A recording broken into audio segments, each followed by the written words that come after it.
कल हमने एथिक्स चालू किया था लॉ के अंदर। और एथिक्स का सबसे अच्छा बात यह है कि सबसे कम पेजेस में समझ लो कि सबसे ज्यादा वेटेज है। मीन्स आपने अगर इतने पेजेस कर लिए तो आपका ऐसा समझ लो कि 30 मार्क का कंटेंट खत्म हो जाएगा। तो बी रेडी विद दैट। सब लोग देखो जरा, एथिक्स के बारे में बात है। कल हमने पढ़ा था कि what is the difference between ethics and morals. तो एथिक्स क्या है, ये इंडिविजुअल एस्पेक्ट है, एंड मॉरल है ना वो जनरलिस्टिक एस्पेक्ट है। एथिक्स इंडिविजुअल के होंगे जबकि मॉरल सोसाइटी का होगा। एथिक्स में राइट और रॉन्ग क्या है वो उससे डील होता है, जबकि मॉरल्स में वो राइट एंड रॉन्ग के प्रिंसिपल्स से डीलिंग होता है। ये पर्सनल एट्रीब्यूट है, वो ग्रुप का एट्रीब्यूट है। फिर इंडिविजुअल अगर कोई स्पेसिफिक सिचुएशन में कैसे रिएक्ट करता है वो डिपेंड करेगा उसके एथिक्स पे। जबकि मॉरल्स में क्या है कि इट्स अ जनरल थिंग, जैसे कि आपको सच बोलना चाहिए, बड़ों का रिस्पेक्ट करना चाहिए, चोरी नहीं करनी चाहिए, ये सब मॉरल में आता है। और मैं ये करूंगा जैसे भीष्म प्रतिज्ञा, वो एथिक्स है, जबकि सब लोगों को सच बोलना चाहिए, वो मॉरल्स है ना। तो ये हमने कल पढ़ लिया था। ये एक टॉपिक थोड़ा बाकी था हमारा, जो थोड़ा आपको ये पिक्चर के फॉर्म में दिया है। इनसे एक फोटो है, लेट मी चेक इट। देखो, इसकी बात कर रहा हूँ मैं। ये पेज नंबर जो भी होगा आपका, कौन सा है पेज नंबर, मेरे में तो दिखा रहा है 144। तो उसके टॉप पे है मोरालिटी की शुरुआत। मोरालिटी में अगर आप एथिकल रेशनलाइजेशन ऐड कर दो तो एथिक्स बन जाएगा। मींस मोरल में से एथिक्स में कन्वर्जन कब होगा, जब ethical rationalization, rationalization means logic, तर्क। तो एथिकल तर्क मोरालिटी में ऐड किए जाएंगे तो एथिक्स बनेगा। एथिक्स को अगर आप प्रोड्यूस करोगे तो एथिकल थियरी बनेगा, और एथिकल थियरी को अप्लाई करोगे तो you can solve the ethical problem. ऐसा कुछ चार्ट बना के दिया है, पर ठीक है। अब हम इधर से शुरू करते हैं। आज का टॉपिक शुरू करता हूं मैं, इवोल्यूशन ऑफ एथिक्स। अब है ना, ये 2 दिन में आई थिंक ये हमने खत्म कर लिया तो 40 + 30 70 मार्क्स का आपका लॉ खत्म हो जाएगा। तो जरा देख लो मेरे साथ। इवोल्यूशन, एथिक्स का जन्म कहाँ हुआ, कैसे हुआ? इवोल्यूशन मींस विकास, उत्क्रांति। तो देखो, evolution of ethics, social conduct has evolved along with the evolution of society over the 100 of years। Means social conduct कैसे डेवलप हुई? सोशल कंडक्ट इवॉल्व हुई over the 100 of years। Means हमारे जो सामाजिक नीति नियम है वो हजारों सालों से इवॉल्व हो रहे हैं, मीन्स डेवलप हो रहे हैं। The codes of conduct have been passed down from generation to generation। ये codes of conduct generation to generation pass हो रही है। पास हो रही है मीन्स सपोज मेरे पापा ने सिखाया कि माँ बाप को रिस्पेक्ट देना चाहिए, किसी के बड़ों को रिस्पेक्ट देना चाहिए। तो अब ये कोड ऑफ कंडक्ट है ना, generation to generation pass on हो रही है, ठीक है। And there is a pattern to evolution of such codes. Acceptable behaviour is promoted and elevated as a social value. ये लाइन को टिक करना है, ट्रू एंड फॉल्स में कभी कभी रख देते हैं। क्या है acceptable behaviour? Acceptable behaviour is promoted and elevated as a social value. Means जो एक्सेप्टेबल बिहेवियर है, समाज में जो आपसे एक्सपेक्ट किया जाता है ऐसा बिहेवियर अगर आप कर रहे हो तो उसको प्रमोट किया जाएगा, उसको एलिवेट मीन्स विकास किया जाएगा, उसको ग्रो किया जाएगा। And unacceptable behaviour is rejected and condemned. तो ये दोनों में से कोई एक सेंटेंस आपको पूछा जा सकता है। एक्सेप्टेबल बिहेवियर को आप क्या करोगे? एलिवेट करोगे, प्रमोट करोगे। जबकि जो अनएक्सेप्टेबल बिहेवियर है उसको क्या किया जाएगा? आइदर रिजेक्ट किया जाएगा या फिर कंडेम्ड किया जाएगा। अब कंडेम करना मीन्स विरोध करना उसका।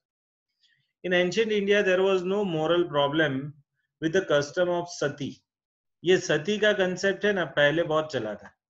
बट आपको मालूम है, राजा राम मोहन राय का नाम अगर आपने सुना हो, तो राजा राम मोहन राय ने है ना ये सती प्रथा का विरोध किया। और उन्होंने सबसे पहले इसका विरोध किया। वो हिंदू थे।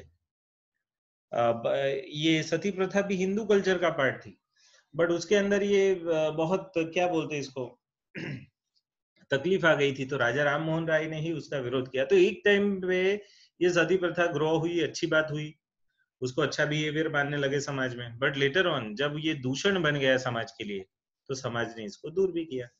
अब मैं आपको बता रहा हूँ ये सती का कंसेप्ट आया कैसे, कहाँ से। तो सती का कंसेप्ट ऐसे आया कि पास्ट में बहुत साल मीन्स हजारों साल पहले ऐसा हुआ होगा कि कोई एक लेडी और कोई एक जेंट्स जिनका शादी हुआ है, उनके बीच में बहुत अच्छा बॉन्डिंग हो गया। बॉन्डिंग इतना अच्छा हो गया कि सपोज एक बार कोई हस्बैंड की डेथ हो जाती है और उसकी वाइफ को जब वो उसका सुनाई देता है कि भाई ये न्यूज उनको जब मालूम पड़ता है ना, उसी टाइम वो लेडी भी उनकी भी डेथ हो जाती है सुन के कि भाई इनके बिना मैं अब कैसे जीऊंगी। अब ये जो अटैचमेंट था ना, सॉल से सॉल, आत्मा से आत्मा का, दिल से दिल का, माइंड से माइंड का, वो नहीं, एक दो जिस्म मगर मगर है, एक जान है हम, एक दिल की एक पहचान है हम, ऐसा। तो ऐसा था पास्ट में और उसकी वजह से वो लेडी का डेथ हो गया। अब ये डेथ हो गया तो लोगों ने इसको ये जो उनका सेंटिमेंट था, जो उनके बीच का संबंध था, जो उनके बीच में ये जो ट्यूनिंग था, उसको रिस्पेक्ट दिया। अब उसी काल में, उसी कालखंड में कोई दूसरी लेडी के भी हस्बैंड की डेथ हो गई और उसको मौत नहीं आई। तो फिर उसने सोचा कि मेरे पति की मृत्यु हो गई है फिर भी मेरे को मौत नहीं आई, और ये लेडी जो थी उसकी तो मौत आ गई थी, तो वो तो उसका प्यार ज्यादा डिटेल्ड था, ज्यादा अच्छा था, ज्यादा गहरा था, तो मेरा तो है नहीं, तो मेरे जीने का कोई मीनिंग नहीं। तो वो लेडी ने बोला कि है ना, मेरे पति की चिता के साथ साथ मेरे को भी जला दो। और उस टाइम ऐसा था कि लेडी को है ना कुछ पर्टिकुलर, क्या बोलते हैं इसको, ये आप जब जो लेडी सती होती थी उसको कुछ पदार्थ सुंघाए जाते थे या फिर खिलाए या पिलाए जाते थे जिससे क्या वो बेहोश हो जाए, और बेहोशी की हालत में उसको बिठा के उसके उसकी गोद में उसके हस्बैंड का सर रख के उसके हस्बैंड को सुला देते थे, और उसका सर वो लेडी की गोद में, और लेडी बैठी रहती थी, और फिर उनके आजू बाजू हैवी लकड़े लगा देते थे, और फिर हमारे में तो अंतिम संस्कार है, जला के अंतिम संस्कार दिया जाता था। तो वो लेडी की इच्छा से उसका ऐसा सती होने का उसने प्रण लिया, और समाज ने कहा ओके। अब ये इंडिविजुअलिस्टिक था, सभी को फोर्स नहीं था उस टाइम पे। तो पहले पहली लेडी ने क्या खुद जान गंवाई, दूसरी लेडी ने क्या सामने से बोला कि मेरा ऐसा तो जान गया नहीं, बट मैं अब ऐसे सती होना चाहती हूँ, बट लेटर ऑन प्रेस्टीज का सवाल आ गया। अब उस टाइम आपको मालूम है मेडिकेशन उतना डेवलप नहीं था, तो लोगों की मौत जल्दी हो जाती थी, युद्ध ज्यादा होते थे तो यंग लोगों की मौत जल्दी हो जाती थी, फिर उनकी वाइफ क्या हो जाती थी, सती। अब फिर लेटर ऑन क्या होने लगा कि कुछ छोटे छोटे बच्चों की शादी होने लगी, उस टाइम तो ऐसा था, है ना। गांधी जी की शादी जब हुई थी ना, तो गांधी जी भी अंडर 18 थे और उनकी वाइफ की उम्र तो सिर्फ 13 साल थी। तो 150 साल पहले, 200 साल पहले ऐसी स्थिति थी, आप सोचो। तो उस टाइम पे बहुत सालों पहले भी ये था। तो अब है ना कोई छोटी बच्ची का जो डिसाइड किया हुआ हस्बैंड है उसकी डेथ हो गई, सपोज बाल मृत्यु दर बढ़ गया, तो अब उसकी वाइफ को, दैट इज वो छोटी बच्ची को, लोग फोर्सिबली सती कराने लगे। अब ये फोर्सिबली कराना, ये है ना दूषण था। अब इसका राजा राम मोहन राय ने विरोध किया, और वो अब भारत में सती प्रथा का टोटली, उसको तो है ना लॉ बना के ऐसा बोल दिया गया है कि सती प्रथा अब भारत में वर्जित है, प्रोहिबिटेड है, अब आप वो काम नहीं कर सकते। तो एक टाइम पे वो था, बट लेटर ऑन क्या है, अब समाज में मॉरल्स चेंज होते रहते हैं। तो पहले सती होना बड़ी बात थी, अब सती होना क्राइम कहा जाता है, कोई किसी को सती करे तो वो क्राइम कहा जाता है। तो लेट अस सी फर्दर। तो देखो sati, in ancient India there was no moral problem with that sati immolating the wife on the funeral pyre, और द ऑफ द, यहाँ और नहीं होना चाहिए, ऑफ होना चाहिए, ऑफ द डिसीज्ड हस्बैंड, ठीक है, ऑफ द डिसीज्ड हस्बैंड। तो हस्बैंड की डेथ हो जाती है उस टाइम, उसकी वाइफ भी सती होती थी। तो पहले मॉरली प्रॉब्लम नहीं था, but society has evolved humanly and has condemned it the act as unacceptable and morally reprehensible. तो आज के दिन में क्या है, उसको अनएक्सेप्टेबल बिहेवियर माना गया है, और मोरली रेप्रीहेंसिबल मींस उसको कंडेम्ड किया गया है, विरोध किया गया है, वर्जित माना गया है। The law of the country are based on the customs and moral codes. Now this is very important. टिक करो ये लाइन को, इसमें से भी ट्रू एंड फॉल्स बन सकता है, ब्लैंक बन सकता है। भारत के या फिर कोई भी देश के लॉ किस पे डिपेंड होते हैं, तो law of the country are based on the customs and दूसरा क्या, moral codes of its society. तो customs and moral codes of the society, उसके बेस पे कोई भी देश का लॉ बनता है। अबे ना देखो, इंडिया में जो लॉ है उसमें हाईएस्ट सजा क्या है? डेथ पेनल्टी, आपको मालूम है। बट आपको मालूम है, अगर आप मिडल ईस्ट में जाते हो तो मिडल ईस्ट में अगर कुछ गड़बड़ हो, किसी ने सपोज चोरी किया तो हाथ काट देते हैं उसका। किसी ने किसी पे क्या सपोज रेप करने का अटेम्प्ट किया तो उसको उसका पेनस काट देते। अब एकदम इनह्यूमन सजा है। किसी ने सपोज गलत सपोज कुछ परिणीत स्त्री को गलत नजर से देखा और प्रूव हुआ तो आंखें काट डालेंगे। तो ये सब उधर लॉ चलते हैं, भारत में नहीं चलता। भारत में मैं आपको बता दूं एज ए लॉ स्टूडेंट कि पहले ना वो चाबुक मारने की सजा थी, सूटी मारने की सजा थी, बट उसको भी अभी इनह्यूमन मान के बंद कर दिया गया है ना। तो कहने का मीनिंग मेरा इतना ही है कि ये धीरे धीरे जैसे जैसे सोसाइटी चेंज होती रहती है, ये सब लॉ चेंज होते रहते हैं। ठीक है, आगे बढ़े। Penalties are prescribed for the bad actions that contradict the established law. अगर आपने established law को क्या किया, वायोलेट किया, तो आपके वो बैड एक्शंस के लिए आपको पेनल्टी दी जाएगी। ठीक है। The laws are a measure against those people who cross the limits. Law क्या है? मेजर है। मेजर का मीनिंग होता है इधर स्टेप। आप मेजर को अंडरलाइन करो और यहाँ मेजर का क्या मीनिंग लिखो? Step. Law is a measure. Measure means क्या? Step. Law is a measure, that is, it is a step.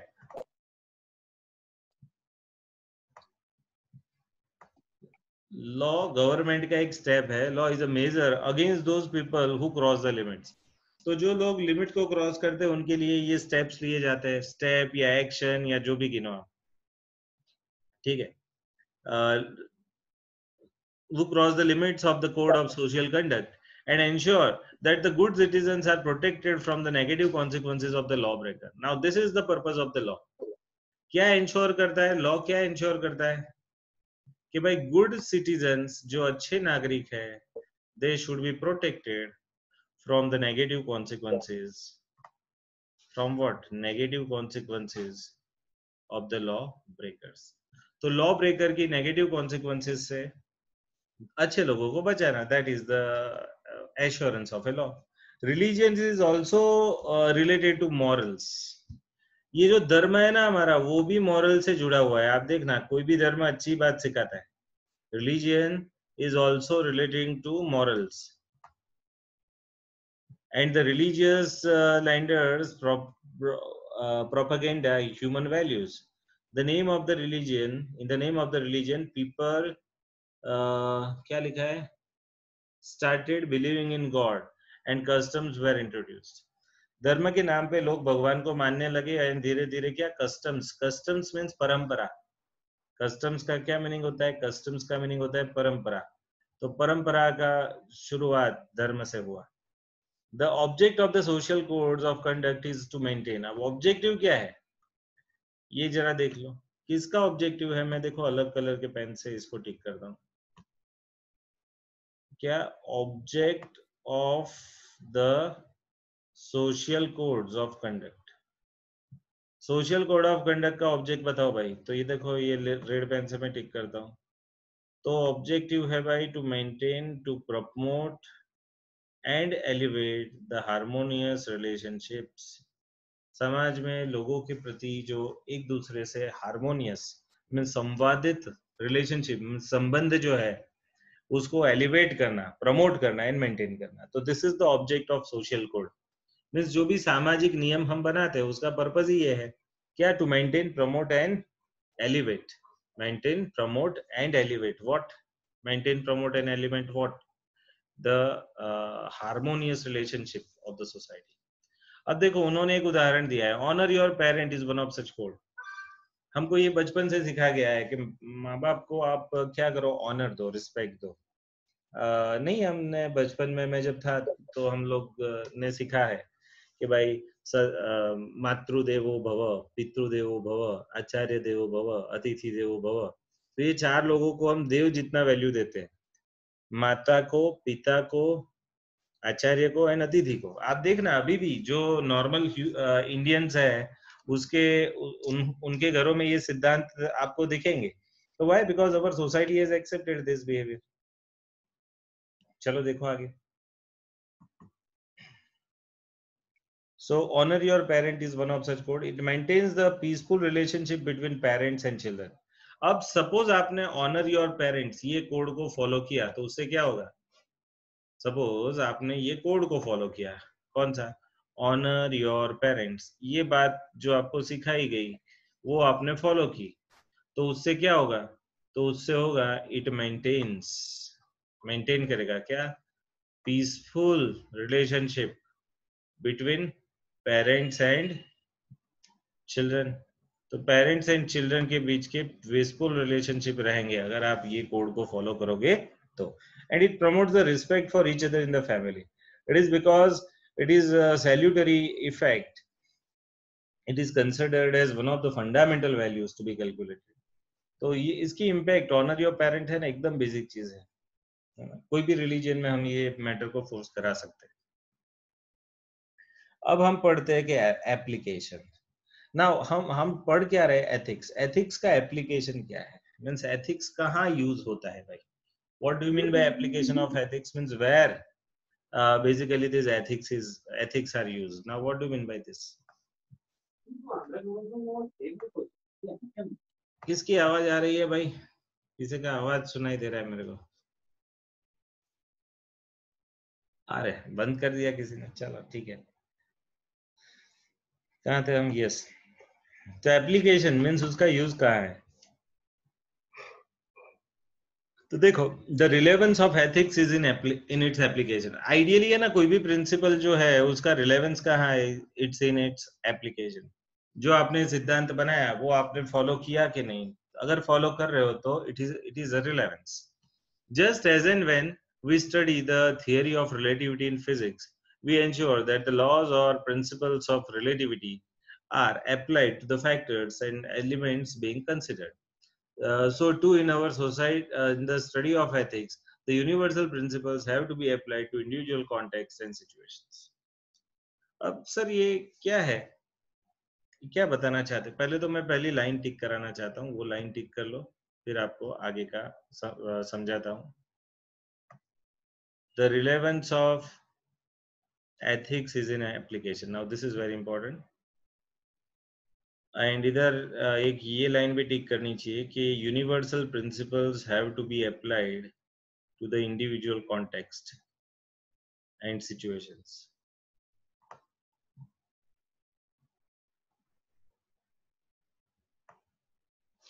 Okay, we have to abandon the absolutism of the universal principles. Now ये गजब का sentence है sir. क्या कहने क्या चाहते हैं? अब कहना क्या चाहते हैं वो तो जरा देखो. We have to abandon the absolutism of the universal principles. अब सर समझाओ. समझ में नहीं आया, कोई बात नहीं, समझो. अब एक प्रिंसिपल है यूनिवर्सल जो हम सबको फॉलो करना है, बट अगर किसी ने फॉलो नहीं किया तो उसको एब्सोल्युटली फॉलो कराओ, ना करे तो उसको फोर्सिबली कराओ. अब उसका उदाहरण मैं आपको दे रहा हूँ, जरा सुनिएगा. सपोज घर में छोटा बच्चा है, उससे कोई गलती हुई तो आपने उसको सजा दी कि बेटा ये काम कर ले, या फिर इतनी बार ये उठक बैठक कर, या ये लगा दी उसको. कोई छोटी सी गलती हुई, जैसे कि सपोज वो पानी का ग्लास लेके चल रहा था, गिर गया कहीं ना गिरने वाली जगह पे गिर गया, जैसे कि लैपटॉप पे गिरा या किसी की थाली में गिरा, ऐसा कुछ. बच्चे को आप लगाते हो या फिर उसको डांटते हो, उसको कोई जगह में सपोज बाथरूम वगैरह में भर देते हो बाहर से बंद करके, तो ये कुछ सजा की. अब सपोज यही गलती सपोज आपके घर में कोई बड़े से हुई, ग्रैंड पेरेंट से हुई, ग्रैंड फादर या मदर से हुई, या फादर मदर से हुई, तो उनको कि बाकी के लोग लगाएंगे, उनको भी वो बाथरूम में भर देंगे वो लोग बाकी के. तो अगर आप परफेक्टली फॉलो करोगे ना तो absolutism means rules are rules even for a kid and even for a grandparent. अगर इसको मैं एब्सोल्युटली फॉलो करूं तो it would create an havoc. देखो यही बता रहा है. वी हैव टू अबेंडन करना मींस विरोध करना, स्टॉप करना. किसको? The absolutism of the universal principles. जो वैश्विक सिद्धांत है उसको एब्सोल्युटली फॉलो करना ही चाहिए, ये चीज को बहुत पकड़ के नहीं रखना है. We have to abandon this. For instance, killing a man is wrong. अब चलो, किसी को भी मारना ये गलत है, तो फिर हमारे में जो मिलिट्री वाले वहां आतंकवादियों को मारते हैं वो भी गलत है. सपोज पुलिस वाला कोई मुजरिम को सब सजा करता है या फिर उसको एनकाउंटर में मारते हैं, तो ये भी गलत है. सपोज ये जो जज है वो किसी को साइन करके दे देता है कि भाई इसको फांसी पे चढ़ा दो, और फिर उसको फांसी दी जाती है, तो ये सब सही है. अगर आप वो प्रिंसिपल है कि भाई killing of anyone is a bad behaviour, अब ये प्रिंसिपल को एब्सोल्युटली अगर आप फॉलो करोगे ना, तो तकलीफ हो जाएगी. हमारे जो मिलिट्री में काम करते हैं वो 2-3 आतंकवादियों को गिरा के आते हैं, तो हम उसको मेडल देते हैं. अब मारना ये तो बुरी बात है, बट आप किसको मारते हो, दैट इज वेरी इंपॉर्टेंट. कौन से रोल पे मारते हो, ये सब चीजों को देखना पड़ेगा. So that is what ethics about. तो देखो क्या लिखा है अंदर.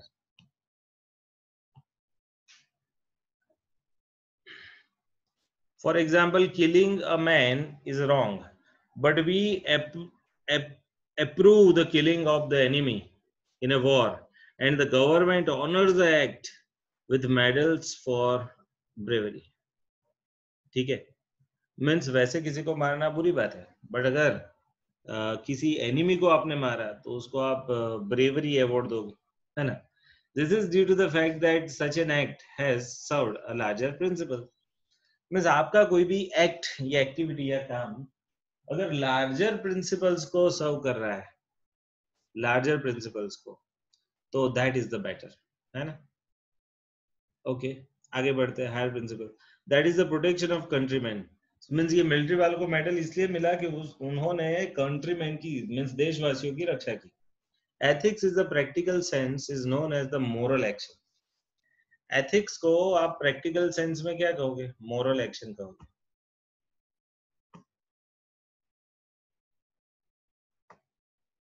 ethics in the practical sense, एक मिनट.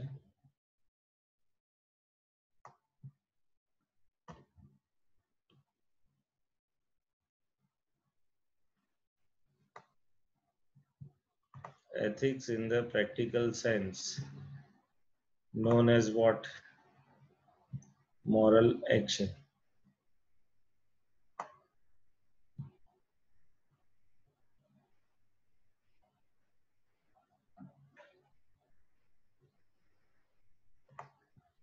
ठीक कर दूं ना अच्छे से. moral action, it is applied discipline that deals with a particular human action and also assesses to what extent it is compatible with the general principle. So this is what your application of uh, application of ethics. Okay, ethics कहाँ apply करना है, तो ऐसे real life में apply करना है. चलो, we are lucky, हमारे 2 पेज खत्म हो गए. अब हम देखो, टोटल 7 पेज है आई थिंक, तो उसमें 2 खत्म हो गए, तो ये तीसरा, फिर ये चौथा, ये 5वां, ये 6ठा एंड ये 7वां. यस, तो 7 में से 2 तो हो गए. हाँ, अब देखो, the 7 principles of public life. अब है ना, ऐसा उन्होंने टाइटल लिखा है. अब बाय द वे मैं आपको बता देता हूँ कि ये गलत लिखा है. ये एक्चुअली ये टाइटल इधर का है ही नहीं. तो आप है ना अपने मॉड्यूल में ये जरा कैंसिल कर दो.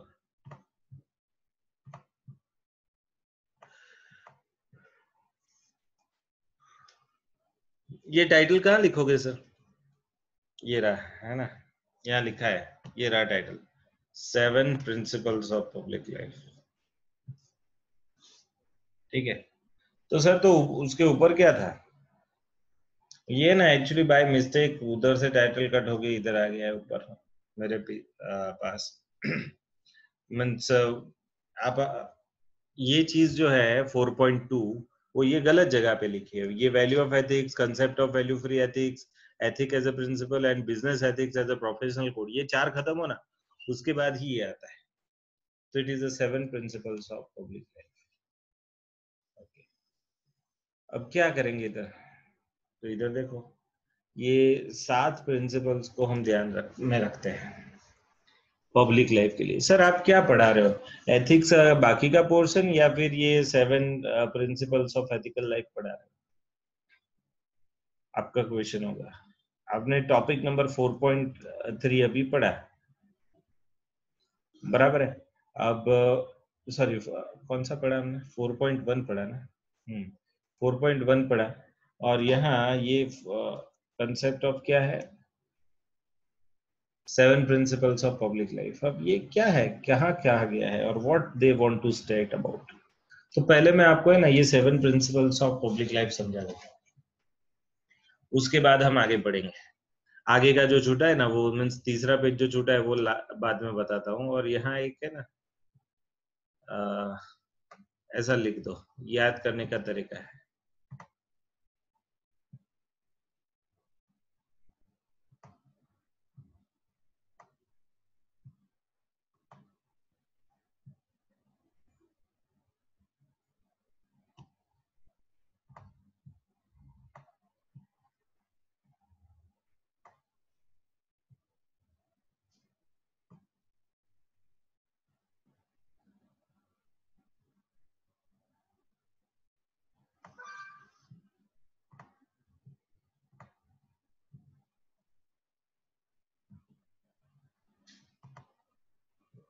मेरे को लिख देने दो।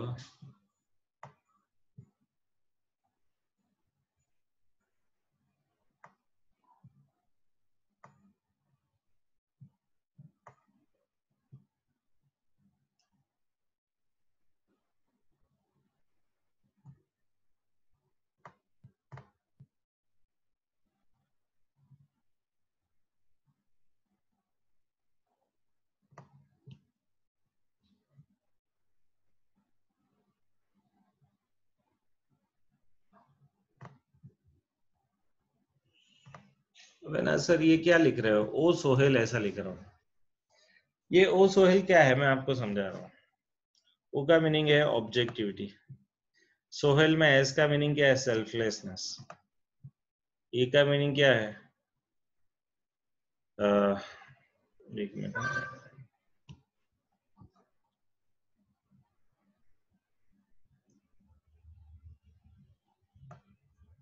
एक मिनट है। हाँ चलो अब देखो, ओ सोहेल तो ओ ऑब्जेक्टिविटी का, एस मीन सेल्फलेसनेस, सोहेल में फिर से वो आता है, तो वहां ओ का मीनिंग है ओपननेस।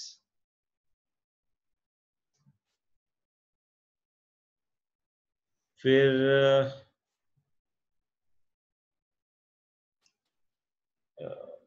एस ओ एस, फिर से ओ मीन्स ओपननेस। फिर एच ए आई एल, उसमें एच क्या है, honesty. And I H A sorry A का मीनिंग है अकाउंटेबिलिटी। ओके, तो ओ सोहेल हुआ, ओ एस ओ, फिर एच ए का फुल फॉर्म, एच का मीनिंग होता है यहाँ लिखा नहीं है, यहाँ लिखा नहीं है, एक मिनट देखो ना, है ना ऑनेस्टी है सोहेल। अब फिर से ये चाहिए ना, ए का मीनिंग होता है अकाउंटेबिलिटी, फिर आई का मीनिंग होता है इंटीग्रिटी, एंड एल का मीनिंग होता है लीडरशिप। फिर से ओ सोहेल का मीनिंग क्या, ऑब्जेक्टिविटी, फिर सेल्फलेसनेस, फिर ओपननेस, फिर ऑनेस्टी, फिर अकाउंटेबिलिटी, फिर इंटीग्रिटी, एंड फिर लास्ट में है लीडरशिप। सर ये क्या है, ये 7 प्रिंसिपल्स ऑफ पब्लिक लाइफ है। कहाँ से लिए ये कंसेप्ट, कहाँ से लिया, तो first report of the committee on committee on standards of public life. Okay, first report on the committee on standards of public life UK, ना United Kingdom that is England, उसके अंदर 1995 में 1995 में एक स्टडी हुआ। गवर्नमेंट ने एक committee बनाई, कमिटी का टाइटल बना final sorry first report of the committee on standards of public life. ठीक है, इतना बड़ा नाम है, बट ये यूके 1995 में ये क्या हुआ, तो भाई ये स्टडी हुआ इसका, और उस वो स्टडी के हिसाब से उसका कंक्लूजन ये है कि भाई जो पब्लिक लाइफ में जो लोग हैं उनको ये 7 प्रिंसिपल्स को फॉलो करना चाहिए। जो लोग पब्लिक लाइफ में है उनको ये 7 प्रिंसिपल्स ध्यान में रखने चाहिए। ओ का मीनिंग है ऑब्जेक्टिविटी। आपका हेतु आपको मालूम होना चाहिए। ऑब्जेक्ट का मीनिंग होता है हेतु। तो you should be having a good objective. फिर एस का मीनिंग क्या होता है? सेल्फलेसनेस। जब भी आप काम करते हो तो आपको कैसे काम करना चाहिए? तो सेल्फ लेस बन के काम करना चाहिए। तो सेल्फलेस, जो पब्लिक पोस्ट पे है वो बंदा कैसा होना चाहिए? सेल्फलेस। उदाहरण के तौर कि गवर्नमेंट का कोई नेता है, गवर्नमेंट का कोई इंजीनियर है, वो सब कैसे होने चाहिए? तो भाई सेल्फलेस, स्वार्थी रहितता, उसको सेल्फलेसनेस बोलते हैं। फिर से वो आया वहां ओपननेस। पब्लिक लाइफ का आदमी है ना, ओपन ही होना चाहिए। उसके पास ऐसा नहीं कि कोई सीक्रेट डिटेल हो, वो सब जितना लोग जानते उतना उसको मिलना चाहिए। फिर एच का मीनिंग है ऑनेस्टी। आप ऑनेस्टी फॉलो करो, ये जरूरी है। क्यों? क्योंकि ऑनेस्टी के बिना कोई भी बिजनेस करेगा ना तो लेटर ऑन उसको बंद ही करना पड़ेगा। तो ऑनेस्टी इज वेरी इंपॉर्टेंट। फिर क्या है ऑनेस्टी के बाद? अकाउंटेबिलिटी। Accountability means responsibility. आदमी के पास क्या होना चाहिए? अकाउंटेबिलिटी मीन्स सपोज सपोज क्या बोलते हैं इसको, एक उदाहरण ले रहा हूँ। ऐसा नहीं बोलते, सरदार पटेल के मुंह से एक बार सुना था कि गांधी जी का जब मृत्यु हुआ, नथुराम गोडसे ने गोली लगाई, सब सरदार पटेल है ना अपने पद पर से वो राजीनामा देने वाले थे। Why? Because he was the home minister at that time. तो कि मेरी चूक की वजह से बापू की जान गई, तो ये क्या हो गए? दे अकाउंटेबल, दे आर रिस्पॉन्सिबल। तो ओ का मीनिंग ऑब्जेक्टिविटी, एस का मीनिंग क्या है? सेल्फलेसनेस। फिर से ओ का मीनिंग है ओपननेस। फिर एच का मीनिंग है honesty, you should be honest. फिर से आ रहा है ए मीन्स अकाउंटेबिलिटी, सोहेल। फिर आई आ रहा है। आई का मीनिंग क्या है? इंटीग्रिटी। अब सर ये इंटीग्रिटी क्या होती है? इंटीग्रिटी मीन्स कैरेक्टर, आपका चरित्र। जो पब्लिक लाइफ में बैठा है ना वो बंदा, पब्लिक लाइफ में बैठे हुए कौन कौन बैठा है आपको मालूम है? Who are the people who are there in a public life? ये जो लॉयर्स है, डॉक्टर्स है, फिर चार्टर्ड अकाउंटेंट्स है, कॉस्ट अकाउंटेंट्स है, कंपनी सेक्रेटरीज है, इंजीनियर्स है, फिर ये जो पुलिस वाले है ना, कॉर्पोरेशन के अधिकारी है, ये सब है ना, they are in a public life. तो उनको ये क्वालिटीज हासिल करनी चाहिए। ठीक है, देखो, तो ओ ऑब्जेक्टिविटी, एस एस का मीनिंग है सेल्फलेसनेस। फिर एच मीन्स ऑनेस्टी। फिर ए का मीनिंग है अकाउंटेबिलिटी। फिर आई का मीनिंग है इंटीग्रिटी। एंड एल का मीनिंग क्या है? इंटीग्रिटी का मीनिंग होता है कैरेक्टर, एंड एल का मीनिंग क्या होता है? लीडरशिप। तो आप समझ लो कि अगर आप पब्लिक लाइफ में हो, अगर आप प्रोफेशनल हो गए, अगर आप सीए सीए में सीएस हो गए, आप लॉयर हो गए, कोई भी प्रोफेशनल डिग्री आपके पास आ जाएगी, तो this should be your principles to be followed. तो ये कंसेप्ट को हम बोलते हैं 7 प्रिंसिपल्स ऑफ पब्लिक लाइफ। अब है ना, मैं आपको आज एक अभी ही टास्क देता हूँ। मैं मेरे हिसाब से, मेरे तरफ से ये सेशन अभी खत्म करता हूँ, बट आपको तुरंत बोलता हूँ कि ये है ना ओ सोहेल वाला पोर्शन आप अभी पढ़े, करंटली यू स्टडी। ये ऑल 7 पॉइंट्स आप अभी ही पढ़ लो, एंड कुछ डाउट वगैरह है तो मेरे को पूछो, ठीक है ना? आज के दिन में मैं सेशन इधर एंड करता हूँ। आगे का पोर्शन है वो कल पढ़ेंगे। कल नॉर्मली टाइम क्या होगा हमारा, जो आपका 1 से 2 के बीच में टाइम होता है वो होता है, तो वो हम रखेंगे।